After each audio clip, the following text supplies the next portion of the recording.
Hi, this is the Con from Con Alonso Inc., and I'm here to do some more advanced factoring with you.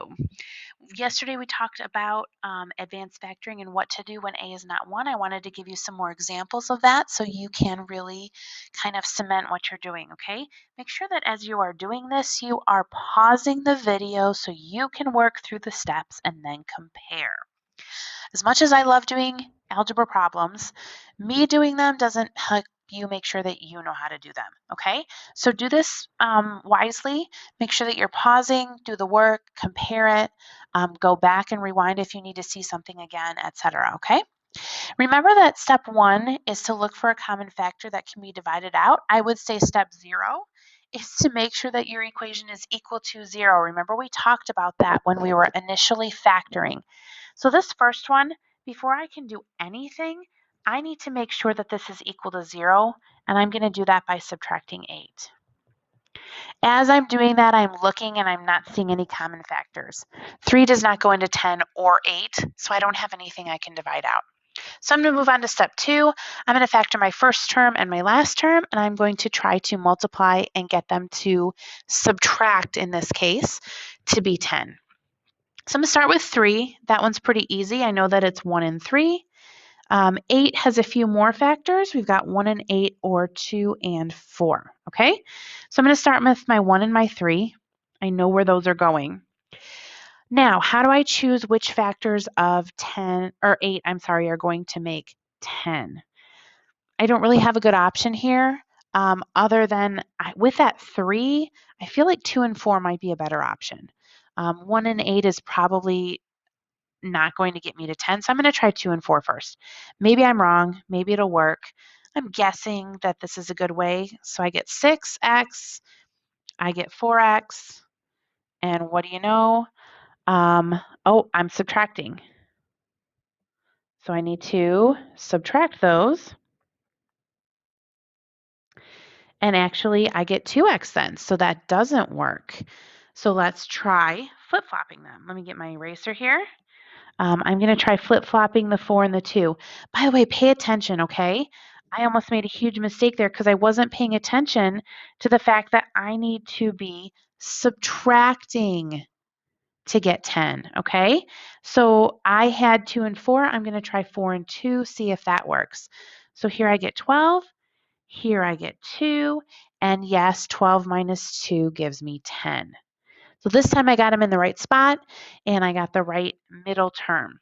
Don't forget, we're not done. We have to solve the parentheses to figure out what values make those equal to 0. So in the first parenthesis, negative 4 divided by 1 is negative 4. In my second parenthesis, positive 2 divided by 3 is 2/3. Those are my two solutions. Let's try another one. So again, remember it needs to be equal to 0. Remember too that your terms have to be in the right order, okay? So I'm going to subtract 2x, but I'm going to put that in the middle because it's the middle term. Be really careful about that. Sometimes, now not me of course, but sometimes your math teacher is a little evil and they might put the terms out of order to make sure you're paying attention. So pay attention. Okay, you have to have your x squared term, then your x, then your constant equal to 0. Then you can factor. Now, did we check to make sure that there's no common terms? I did. I hope you did too. There's nothing that goes into 3, 2, and 8. So I'm going to find the factors of 3. I'm going to find the factors of 8. And I'm going to try to make them subtract to be negative 2. Now, why did I start with the 1x and the 3x? Because those are the only two factors. Can't be anything else in the beginning of those parentheses, okay? Now I'm going to come over to the 1 and the 8, the 2 and the 4, and see what I can get. This is kind of a hard one because I'm not sure which one I should go with. So again, I'm just going to go with my gut here, and I'm going to try 2 and 4. Just because it seems like 1 and 8 might be too far apart, and it would be hard to get that small number of 2. Let's see how I did if my guess was a good one. 2 times 3 is 6. Remember, I'm subtracting to try to get 2. 1 times 4 is 4. 6 minus 4 is 2. Now I need a negative 2, so I actually want to reverse this and make it 4 minus 6. Okay? Pay attention to those signs. Make sure that you're getting those right. And then don't forget to actually finish the problem and solve by taking positive 2 divided by 1, which is 2, and negative 4 divided by 3, which is negative 4/3. Please don't forget the solving part. A lot of people get the factoring down. They're like, yay, I got it. But wait, you're not done. Make sure that you finish the problem by actually solving for your two values of x, okay? Don't forget that piece. This one's a doozy. Let's start by getting it equal to 0, which means I'm going to be subtracting the 4x. But I already have an x term here, so I'm going to subtract the 4x from that as well.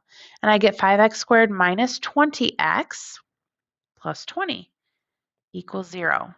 And then I'm going to say, oh, remember step 1 is look for a common factor. I can divide a 5 out of all of these.